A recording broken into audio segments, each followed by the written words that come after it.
अस्सलाम वालेकुम। Welcome back to my channel my daily tutor. आज हम फिज़िक्स का chapter 4 turning effect of forces का एक टॉपिक है रेजोल्यूशन ऑफ वेक्टर, जिसको हम सॉल्व करने जा रहे हैं। इसको हम सॉल्व करेंगे और इसको समझेंगे कि ये रेजोल्यूशन ऑफ वेक्टर होता क्या है। तो देखें बेटा, रेजोल्यूशन ऑफ वेक्टर का मतलब होता है एक वेक्टर को उसके कंपोनेंट्स में, उसके हिस्सों में तोड़ना।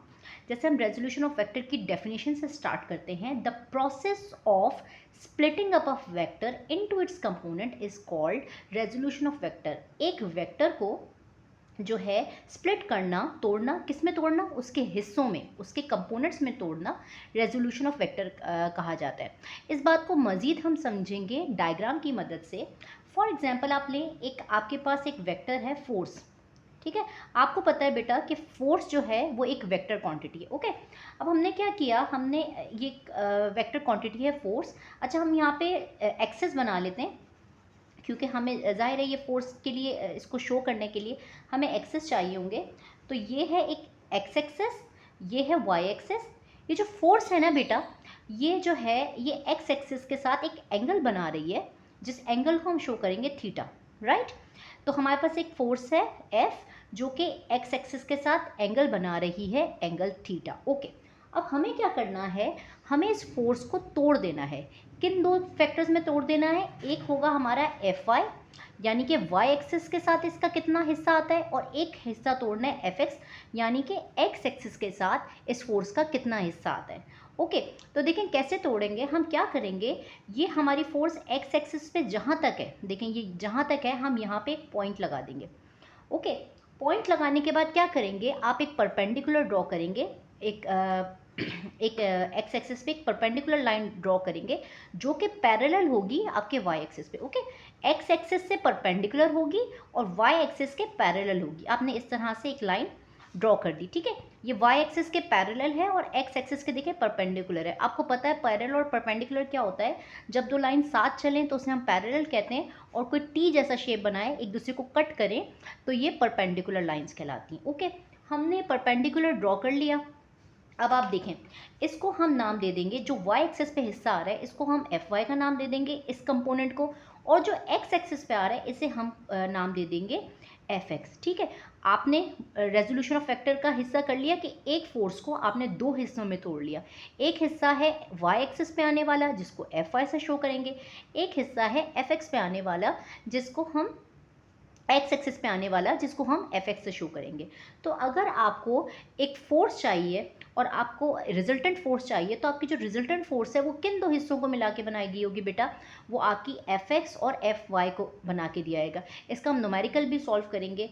आपको अगर एंगल दिया हुआ और एफ दिया हुआ और आपको ये दोनों जो है इसके कंपोनेंट्स मालूम करने हो, तो कैसे मालूम करते हैं? और अगर आपको दोनों कंपोनेंट्स दिए हुए हो तो आप उसकी मदद से एफ कैसे मालूम करते हैं? इनको हम न्यूमेरिकल्स में भी सॉल्व करेंगे। तो सबसे पहले हम ड्राइव करना सीखते हैं कि जो आपका एफ एक्स है और एफ वाई है, इसकी वैल्यू कैसे निकालते हैं। अच्छा, उसको निकालने के लिए, वैल्यू निकालने से पहले सबसे पहले आपको कुछ टिग्नोमेट्रिक रेशियोज़ हैं जो आपको याद होने चाहिए। टिग्नोमेट्रिक रेशियोज़, जैसे आपको पता होता है कि साइन थीटा बराबर होता है परपेंडिकुलर अपॉन हाइपोटेन्यूज के, कॉस थीटा बराबर होता है बेस अपॉन हाइपोटेन्यूज के, टेन थीटा बराबर होता है परपेंडिकुलर अपॉन हाइपोटेन्यूज के। आपको पता है एक ट्राइंगल होता है, उसकी तीन साइड्स होती हैं, राइट। 90 के सामने वाली साइड, 90 के बिल्कुल सामने वाली चीज़ हाइपोटेन्यूज कहलाती है। एंगल और बेस के बीच वाली जो साइड है, नीचे वाली साइड, वो बेस कहलाती है। और जो बच जाती है साइड, वो परपेंडिकुलर कहलाती है, ठीक है। हाइपोटेन्यूज आपको पता चल गया, जो स्लाइड, थोड़ी सी स्लाइड बेंड होती है। 90 के बिल्कुल सामने वाली हाइपोटेन्यूज, एंगल और 90 के बीच में जो होती है वो बेस, और बची हुई साइड परपेंडिकुलर। तो इन तीनों को मिलके बेटा कुछ रेशियोज बनाए जाते हैं, जिनको नाम दिया जाता है sine theta, cos theta, tan theta. यानी कि साइन थीटा बराबर होता है परपेंडिकुलर अपॉन हाइपोटेन्यूज के, इसी तरह से cos theta base upon hypotenuse के, इसी तरह से tan theta perpendicular upon base के बराबर होता है। तो ये आपको याद होने चाहिए, क्योंकि अभी हमें रेजोल्यूशन करने के लिए इन दो की ज़रूरत पड़ेगी। अभी हम चलते हैं कैसे। अच्छा, इनको याद करने के लिए एक छोटा सा जुमला है जो हम पढ़ते हैं, ताकि आपको ये याद हो जाए। Some people have curly brown hair till paint black. तो सम के एस से हम ले लेते हैं साइन थीटा, पीपल के पी से हम ले लेते हैं परपेंडिकुलर, और हाइपोटेन्यूज ले लेते हैं हैव से। तो इस तरह से हम इस जुमले की मदद से भी ये रेशोज़ को याद कर सकते हैं। तो ये आपको रेशोज़ याद होने चाहिए। अब इसकी हेल्प से हम किस तरह करेंगे, हम आगे इसको देखते हैं। तो ये जो हम अपनी डायग्राम बनाई है, पहले हम इसको पॉइंट्स को नाम दे देते हैं। यहाँ जहाँ से ये वेक्टर स्टार्ट हुआ है इसे ओ देते हैं नाम, जहाँ तक ये वेक्टर गया है इसे ए देते हैं, और जहाँ पे एक्स एक्सिस तक पहुँच रहा है जो हमने परपेंडिकुलर खुद से ड्रॉ किया है इसे हम बी। तो हमारा जो एफ वेक्टर है उसको कौन सी लाइन शो कर रही है बेटा, आपको पता है उसे ओ ए लाइन शो कर रही है। और एफ आई को कौन सी लाइन शो कर रही है, ए बी। और एफ एक्स को कौन सी लाइन शो कर रही है, ओ बी। मैं इन तीनों बातों को यहाँ कोने पे लिख लेती हूँ क्योंकि आपको ये आगे काम होगा, बल्कि मैं इसकी इंग्लिश बना के दिखाती हूँ कि आप इसको किस तरह से लिखेंगे। तो देखिए हमने इसको लिख लिया है, जो भी हमने अभी पढ़ा था कि सपोज एफ फोर्स है जो रिप्रेजेंट हो रही है ओ ए लाइन से, और वो मेक कर रही है, बना रही है एक एंगल थीटा एक्स एक्सिस पे। इतनी बात हो गई। उसके बाद हमने कहा ये जो एफ आई है जिसको ए भी रिप्रेजेंट कर रहा है और एफ एक्स है जिसको ओ भी रिप्रेजेंट कर रहा है, ये दोनों हैं रेक्टेंगुलर कंपोनेंट इस फोर्स एफ के। ओके, इतना हो गया। अब हमें पता है कि टोटल फोर्स जो है बेटा, हमारी जो टोटल फोर्स है वो कैसे मालूम होगी, वो मालूम होगी F x plus F I से। ओके, हमने ये रेजोल्यूशन कर लिया, मतलब एक एफ को हमने दो हिस्सों में तोड़ लिया। ओके, और ये एफ एक्स और एफ वाई जो है ये मालूम करना होगा हमें किससे, किसके इस्तेमाल से, टिग्नोमेट्रिक रेशो से। तो बाय यूजिंग टिग्नोमेट्रिक रेशोज।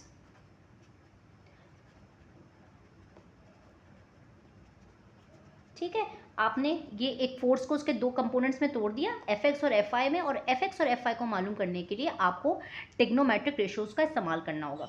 तो देखें जी, बड़ा आसान सा है, ज़रा गौर से देखिएगा। एफ एक्स जो है वो अगर हम देखें तो एफ एक्स जो है वो किसके बराबर होगा बेटा, एफ एक्स अपॉन एफ एक रेशो बन रहा है। ओके, हम अगर हम इसको लिखते हैं cos F x upon F. ठीक है, अगर हम इन दोनों का रेशो निकालें।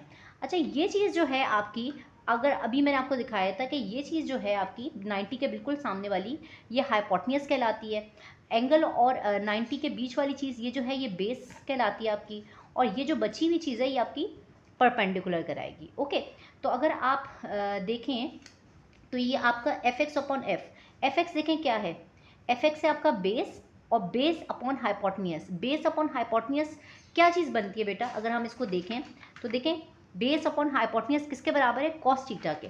तो ये आपका एफ एक्स अपॉन एफ हम किसके बराबर लिख सकते हैं इसको, ये बराबर आ जाएगा कॉस थीटा के। ऐसे ही है ना, कॉस थीटा के बराबर हो जाएगा एफ एक्स अपॉन एफ।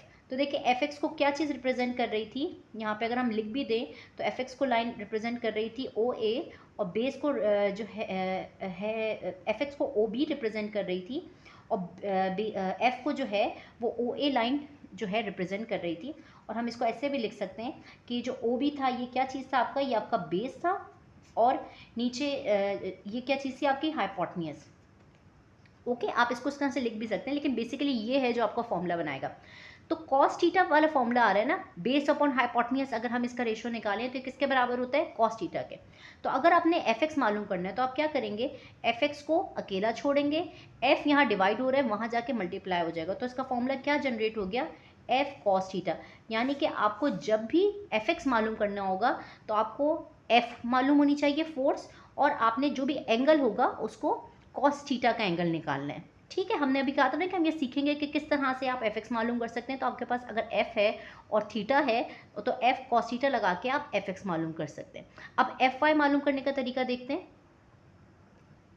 देखिए, अगर हम एफ वाई अपॉन एफ का रेशो निकालें, गौर से देखिएगा, एफ वाई अपॉन एफ, ये एफ वाई अपॉन एफ क्या चीज़ बनेगी, F Y upon F. F Y क्या चीज़ रिप्रेजेंट कर रही है, परपेंडिकुलर। ओके, और एफ जो है वो क्या चीज़ रिप्रेजेंट कर रही है, हाइपोटेन्यूज।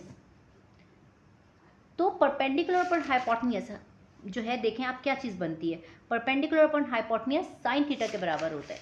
तो ये क्या चीज़ बन गई, ये बन गई साइन थीटा। अगर आपने वो भी लिखना था तो मैंने नहीं लिखा, आप वो भी लिख सकते हैं कि एफ वाई जो है वो ए बी रिप्रेजेंट कर रहा है, और एफ को जो है वो ओ ए रिप्रेजेंट कर रहा है। आपकी बुक में इस तरह से लिखा हुआ होता है, ये डायरेक्ट भी आप लिख के कर सकते हैं। तो देखिए फॉर्मूला जनरेट हो गया। अगर आपको एफ आई मालूम करना है तो एफ आई को आप अकेला छोड़ेंगे, एफ यहाँ डिवाइड हो रहा है वहाँ जाके आप साइन थीटा से मल्टीप्लाई करवा देंगे तो ये हो गया आपका एफ वाई मालूम करने का फॉर्मूला। आपके पास फोर्स होनी चाहिए, थीटा होना चाहिए, आपने जो भी आपका थीटा है आप उसको साइन से मल्टीप्लाई करेंगे, देन साइन थीटा निकालेंगे उसका, फिर फोर्स से मल्टीप्लाई करेंगे तो आपका एफ वाई निकल जाएगा। तो यहाँ तो आपने रेजोल्यूशन ऑफ वेक्टर कंप्लीट हो गया। अब इसका बुक से न्यूमेरिकल वर्क प्रॉब्लम है जो हम सॉल्व करते हैं। देखेंगे पेज नंबर 93 पे बुक की एक वर्क प्रॉब्लम है जिसके अंदर हम एफ एक्स और एफ आई को निकालना सीखेंगे। प्रॉब्लम हम पढ़ते हैं क्या है। A man is pulling a wheel borne on a horizontal ground with the force of 300 metre. अच्छा ये क्या होता है व्हील बोर्न? ये जो आप की रेडी होती है ना जिस पे आप ईंटें वगैरह उठाते हैं, तो ये है एक आदमी उसको पुल कर रहा है। और किस फोर्स के साथ पुल कर रहा है बेटा? 300 न्यूटन की फोर्स के साथ वो उसको पुल कर रहा है। और ज़मीन के साथ ये जो आपकी रेडी है, ये जो आपका व्हील बोर्ड है, ये कितना एंगल बना रहा है? ये 60 का एंगल बना रहा है। ओके, आपको न्यूमेरिकल में दो चीज़ें दी हुई हैं। एक आपको फोर्स दे दी है, जो कितनी फोर्स लग रही है? 300 न्यूटन की।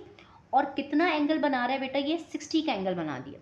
आगे इसको पढ़ते हैं, क्या फाइंड आउट करने को कहा है? Find the horizontal and vertical component of the force.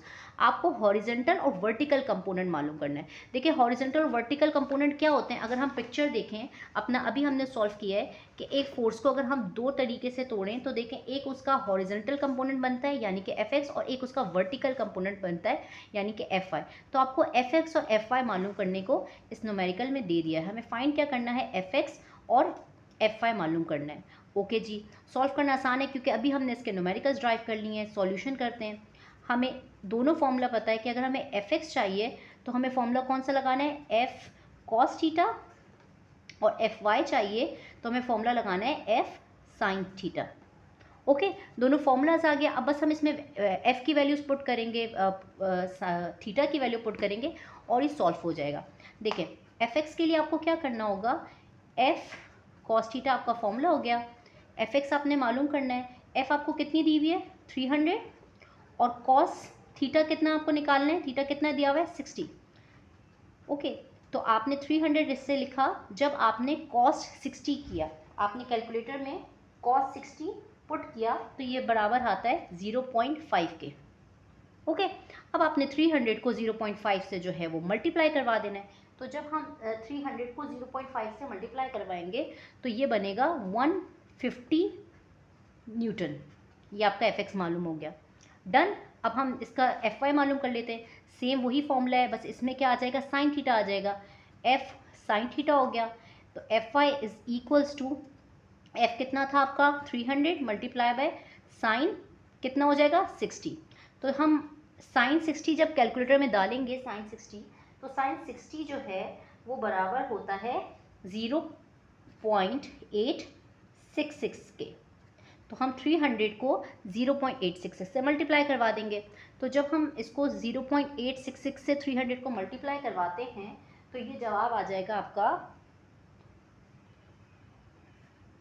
259.8 Newton.